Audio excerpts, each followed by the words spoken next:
प्रति व्यक्ति प्रोडक्टिविटी घटेगा तो हमारा जीडीपी कमजोर होगा, जीडीपी कमजोर होगा तो हमारा देश कमजोर होगा, देश का इकोनॉमी कमजोर होगा।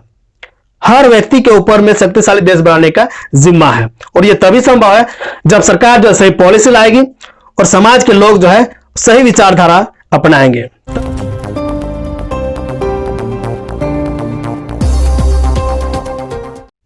नमस्कार दोस्तों, एक नए वीडियो में आप सभी का फिर से चैनल में स्वागत है। दोस्तों, आज मैं आपसे एक घटना शेयर करूंगा। बैंक का है, बैंक में गया हुआ था कुछ पिछले हफ्ता। केस काउंटर में जो व्यक्ति बैठा हुआ था, जो कर्मचारी था, उनसे मेरा कुछ बहस हो गया।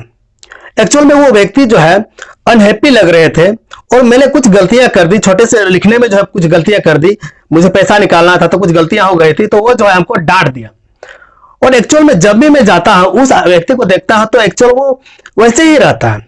वो अनहैप्पी है अपने जॉब से, या चाहे अपने लाइफ में कुछ प्रॉब्लम हो उसको, लेकिन एक्चुअल में वो ऐसे ही रोज रहता है और रोज कुछ ना कुछ उसको प्रॉब्लम होता ही है। किसी से प्रॉब्लम होता है, कस्टमर से प्रॉब्लम होता है, वो किसी से उलझ जाता है। तो ये दोष किसका है? एक्चुअल में अगर किसी को जो है अपने काम से प्यार रहेगा, अपने जॉब से प्यार रहेगा, तो वो जो है हमेशा खुश रहेगा, हैप्पी रहेगा और लोगों से अच्छा से बिहेव कर पाएगा। लेकिन हो सकता है वो सिस्टम में फंस गया हो। हमारा जो एजुकेशन सिस्टम है, हमारा जो समाज का जो विचारधारा है, उस सिस्टम में वो फंसा हुआ है, क्योंकि वो अपना जो पैशन है, उसका टैलेंट हो सकता है, कुछ टैलेंट था उसके अंदर में, उस हिसाब से वो कुछ कर नहीं पाया। और जो हमारा सिस्टम है, उस सिस्टम में जो है फंस करके रह गया और जबरदस्ती उसको जो है 8 से 4 तक 5 तक उसको काम करना पड़ता है। डेली जो है सुबह उठना है, खाना है, पीना, तैयार होना है और जॉब के लिए तैयार होना है, जाना है उसको, और वही करना है सुबह से शाम तक। वो जो अपने पैशन, अपने टैलेंट के हिसाब से जो है नहीं कर सकता है, क्योंकि वो सिस्टम में फंसा हुआ है। क्या ऐसे ही हमारा एजुकेशन सिस्टम लोगों को तैयार कर रही है? क्या इस तरह से देश हमारा हैप्पी रह पाएगा? क्या हमारा इकोनॉमी सिस्टम इस तरह से बेहतर हो पाएगा?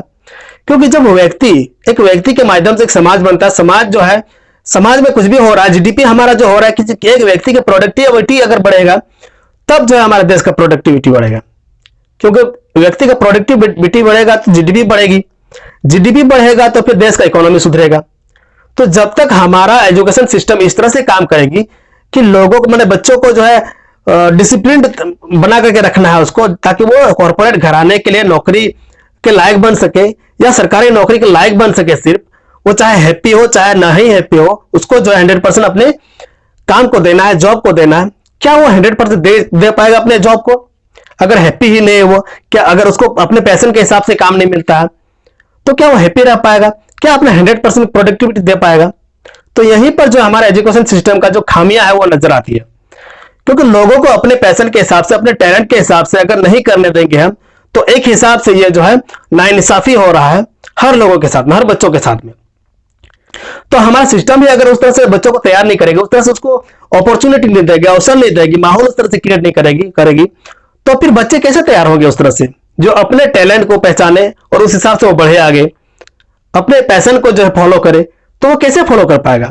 समाज में जो है ये विचारधारा बना हुआ है कि आपको जो है पढ़ लिख करके अच्छा सा एमबीए वगैरह करना है, या डॉक्टर, मैंने कुछ भी अगर मन में नहीं भी करता है आगे पढ़ाई करने का, फिर भी उसको पढ़ाई करना पड़ता है, क्योंकि समाज कहते हैं, लोग मेरे पीछे जो है लगे पड़े हैं, मेरे परिवार के लोग उसमें लगे पड़े हैं कि आपको पढ़ना है, आगे अच्छा से पढ़ना है और एक जॉब करना है। क्या सिर्फ पढ़ करके ही हम जो एक सफल व्यक्ति बन सकते हैं? यह तो बिल्कुल भी आप सही नहीं ठहरा सकते हो, क्योंकि आप देख सकते हो विराट कोहली को देख लीजिए, संगीतकार में लता मंगेशकर को देख लीजिए, आज वो सफल है क्योंकि वो अपने पैशन को फॉलो किया। और अगर वो सिस्टम उस तरह से, सिस्टम जिस तरह से हमारा है, उस सिस्टम के अनुसार उसको चलना पड़ता। हो सकता है उसको घर में सपोर्ट मिला हो, लेकिन कभी कभी घर में सपोर्ट मिलता ही नहीं है। हमारा सारा एनर्जी जो है इस बात पर खर्च हो जाता है कि हम लोगों को, अपने घर के लोगों को, जो समाज को किस तरह से समझाएं कि मैं जो ये करना चाहता हूं, मुझे इसमें खुशी मिलती है। वो समझाने में ही हमारा सारा एनर्जी वेस्ट हो जाता है। तो हम अपना पैशन को कैसे फॉलो करें, कैसे इसमें मेहनत कर पाएंगे? तो एक्चुअल में अगर हम सिस्टम के अनुसार चलते भी है, तो हम जो जॉब कर रहे होते हैं तो उसमें हम 100% अपना नहीं दे पाते हैं। इसलिए भी फिर कामचोर जो कर्मचारी होते हैं वो पैदा होते हैं, क्योंकि उसको उसमें मन ही नहीं है। अगर मेरा पैशन रहेगा तो हम 12-12, 24-24 घंटा भी काम कर सकते हैं, दिन रात काम कर सकते हैं, क्योंकि मेरा उसमें मन है, क्योंकि वो मेरा पैशन है। लेकिन होता क्या है कि हमारा सिस्टम इस तरह से हमें तैयार करे, हमको अवसर ही उस तरह से नहीं दे रहे कि हम अपने पैशन को फॉलो कर पाए। अभी नया जो एजुकेशन पॉलिसी आया है उसको मैंने पढ़ा तो कुछ हमें अच्छा लगा कि अभी जो है 5 तक जो है आपको जो है खेलकूद के माध्यम से आपको जो है तैयार किया जाएगा, और उसमें भाषा का जो है पाबंदी नहीं रहेगा। अपने भाषा के हिसाब से आप जो है पढ़ सकते हो। अंग्रेजी का उसमें कोई जो है ये नहीं है, जरूरी नहीं कि आप अंग्रेजी से ही आप पढ़ाई करो, अंग्रेजी से ही। लेकिन दिक्कत ये है कि हमारा नया पॉलिसी होकर भी, क्योंकि पढ़ाने वाले वही है, तो दिक्कत यह है कि क्या वो उस तरह से पढ़ा पाएंगे जिस तरह से हमारा नया पॉलिसी बना हुआ है। इंग्लिश मीडियम में एक तरफ सरकारी स्कूल है, इंग्लिश मीडियम में ये आप यह कभी नहीं आशा कर सकते कि 5 तक वो जो आपके लैंग्वेज में उसको पढ़ाएगा। मैं संथाली बोलता हूं, क्या मुझे इंग्लिश मीडियम में वहां संथाली से पढ़ाया जाएगा? ये भी एक दिक्कत है। तो कैसे मैं मान लूं कि जो सरकार एजुकेशन सिस्टम पॉलिसी लागू कर रही है वो हर जगह लागू हो पाएगी?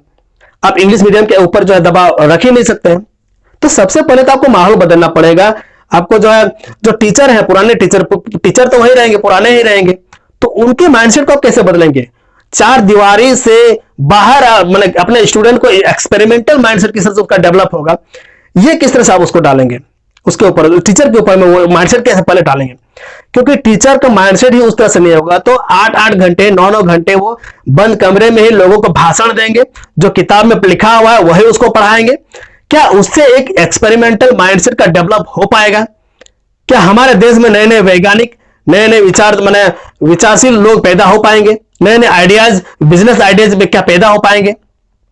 अगर हमारा एजुकेशन सिस्टम ही हमें 4 दीवारी के अंदर बंद करके रखना चाहती है तो हम कैसे एक्सपेरिमेंटल माइंडसेट डेवलप कर पाएंगे? कोई फुटबॉल खेलने में अच्छा है तो 8-8 घंटा अगर हम उसको क्लास में बैठ करके पढ़ाएंगे, उसका मन कहां लगेगा बताइए? उसका मन तो हमेशा मैदान में रहेगा। तो उसको माहौल दीजिए ना, उसको तैयार कीजिए उस तरह से, पढ़ाई को उसको कम से कम ध्यान देना पड़े, बाकी टाइम वो मैदान में दे, खेल में दे। इस तरह से हमको माहौल तैयार करने की जरूरत है। तो ये कुछ खामियां हैं जो हमारे एजुकेशन सिस्टम में है, जिसके कारण से हमारा प्रोडक्टिविटी जो है घट रहा है।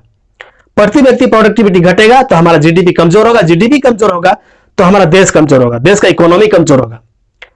तो हर व्यक्ति के ऊपर उस तरह से हम ध्यान देंगे, उस तरह से उसको अवसर देंगे, उस तरह से माहौल क्रिएट करेंगे, तब जाकर के एक मेरा जो है शक्तिशाली देश बनेगा।